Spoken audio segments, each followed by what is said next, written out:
சொல்கிறோம்.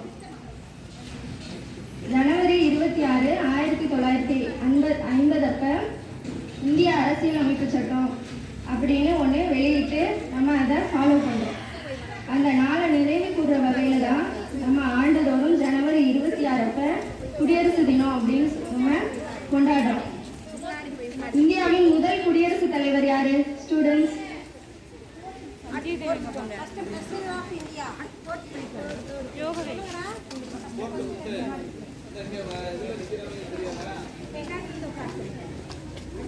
முதல் குடியரசுத் தலைவர் ராஜேந்திர பிரசாத். இப்ப இருக்க குடியரசுத் தலைவர் யாரு அப்படின்னா திரௌபதி முர்மு. அவங்க ஒரு பெண். இப்ப இருக்க குடியரசுத் தலைவர் திரௌபதி முர்மு.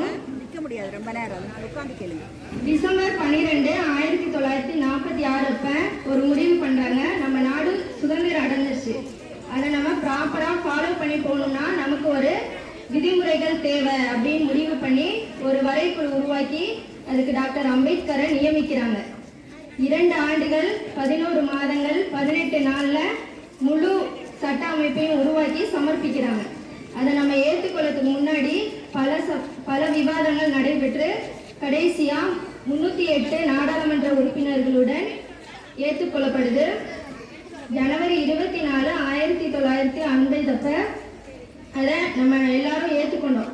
பிறகு 2 நாள் கழித்து ஜனவரி 26, 1950 அப்போ நம்ம நாடு குடியரசு நாடா வெளியிடுறாங்க.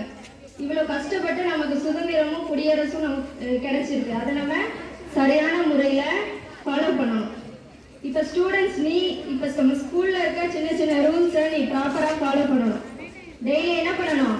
ப்ராப்பர் யூனிஃபார்மாக வரணும். Shoe, socks, tie, belt, ID கார்டுன்னு எல்லாமே நீ போட்டுட்டு வரணும்.